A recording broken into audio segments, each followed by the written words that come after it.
Hey folks, Jimmy here, aka Palette the Dead. Welcome back to the channel and welcome back to another Warhammer Mortal Realms video.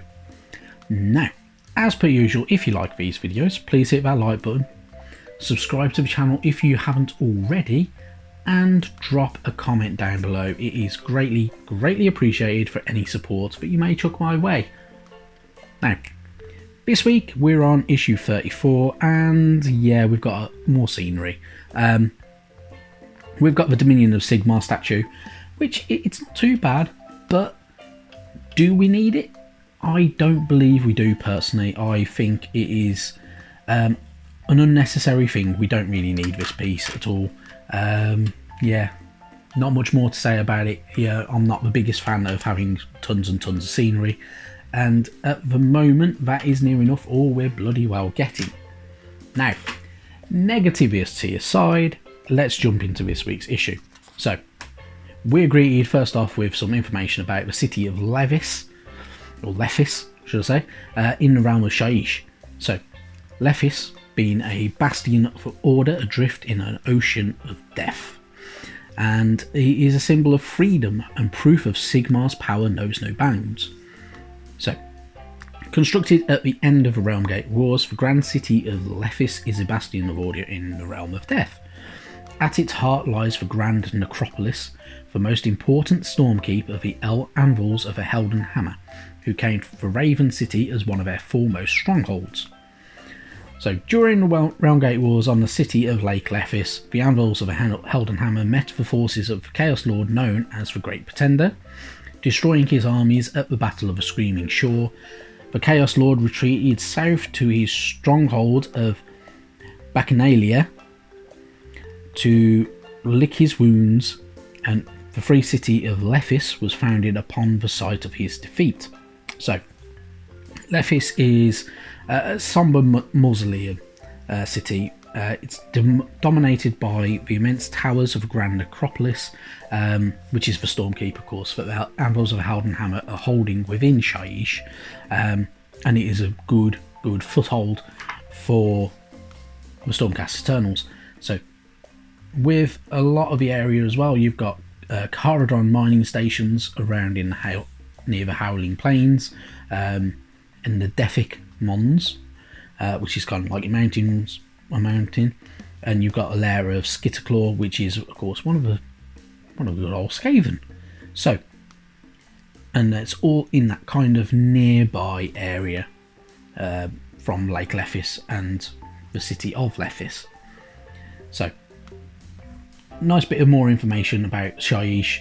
It's always good to have a bit of history and a bit of lore behind that realm, which is quite unknown to a lot of people, and is a bit more of a mystery in a ways, but is a very good mystery to have. So yeah, it's always really good. Yeah, it's always nice to see. Then moving on, we have more chaos information. So it's part 2 of Forces of Chaos kind of breakdown. So you get a bit of information about the Slaves of Darkness. We have Beasts of Chaos as well, which are your Beastmen. So they are kind of the weird mutants that are kind of half goat, half minotaur, or half man, and all that type of stuff. Really cool to look at, and then a bit different. And then we get a bit of information about the Skaven and the different gods as well. So the Forces of the Gods, each of the 4 main Chaos Gods, Tzeentch, Khorne, Slaanesh and Nurgle, possesses vast legions of demons and mortals who are utterly dedicated to their cause. Whilst these dark gods hate each other, they have been known to combine their forces at times, for the corruption of the realms is a goal they all share.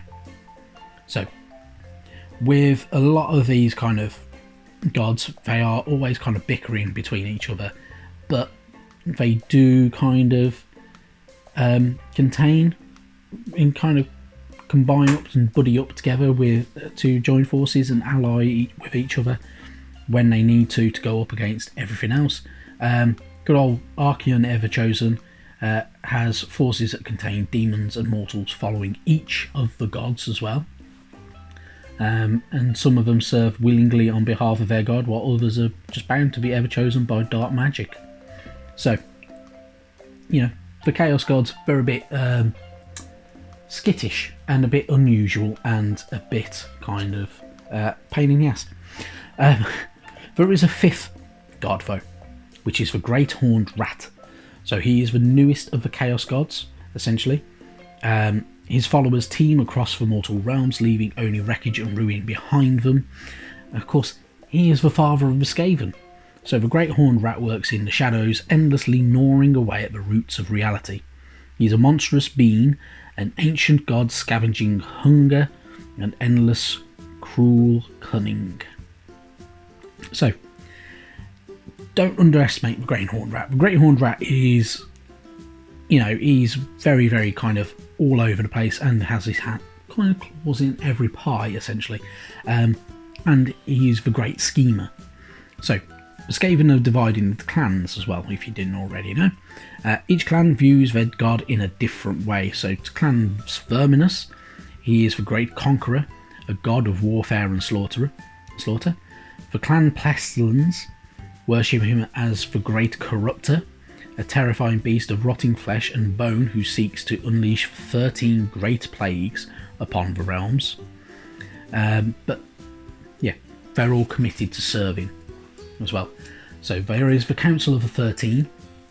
So the ultimate rule of Skaven is entrusted to the Council of 13, or so they believe. It consists of 12 Lords of Decay, with a 13th seat reserved for the Horned Rat himself. For most powerful Skaven factions, the great clans each have a seat on the council, and the rest are given to Grey Seers, powerful Skaven wizards, and members of the Council of 13 constantly who plot against each other. There are also Vermin Lords, which are your big giant ratman creatures, which I'll put a picture on as well, because they are fantastic models, and I must admit I really like these buggers.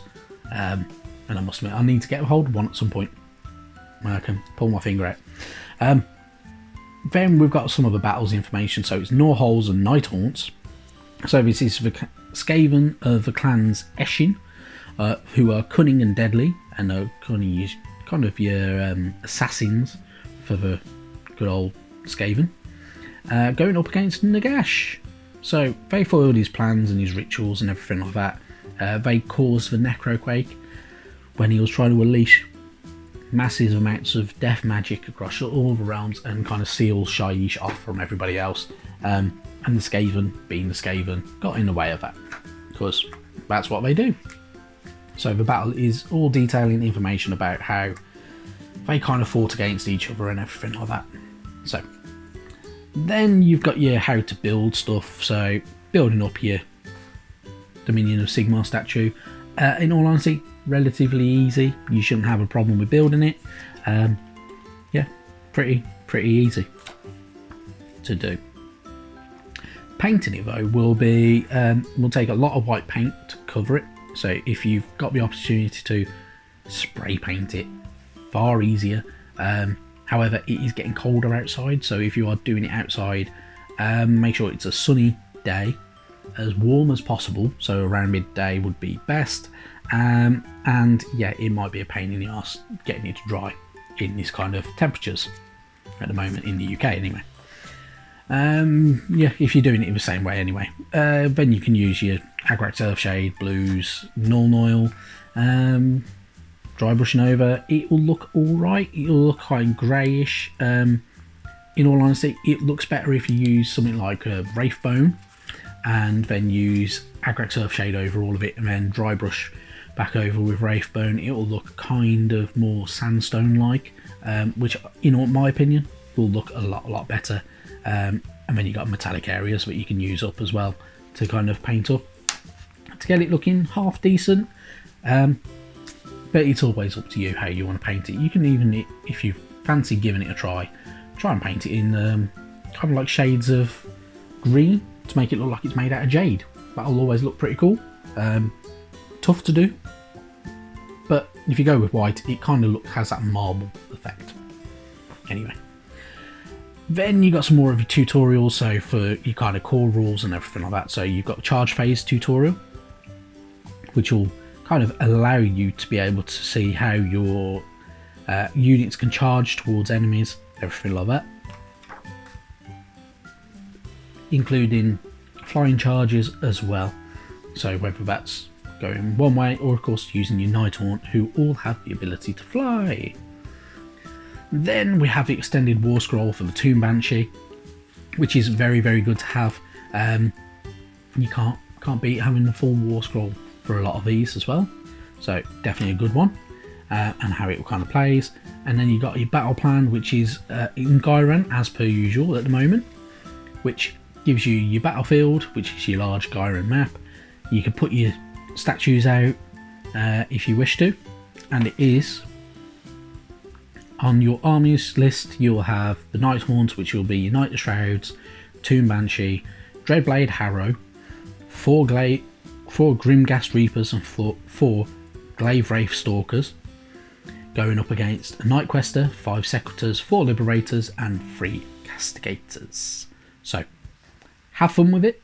Yeah, if you're going to play these battle plans, let me know and let me know how you got on in the comments down below. Now, next week we have some more Stormcast reinforcements. We've already had Vetsprue, but we're getting another one. So we have another Prosecutor and 4 more Liberators. So it's going to bulk out that army quite a lot more. And then in issue 36 we get an Azerite Bell Tower, more bloody scenery. Yeah, it's a bell tower at the end of the day. I'm not too fussed by it, but it goes with all of them other Azerite ruins that we've recently had. So yeah, just paint it in the same way and you'll be laughing. Right then, that's me done for this video. I'm going to try and put out another video over the weekend, painting up some other bits and pieces, not Mortal Realms, but some other Warhammer stuff that needs to be done. So keep an eye out for it, and I will catch you next time. Bye bye now.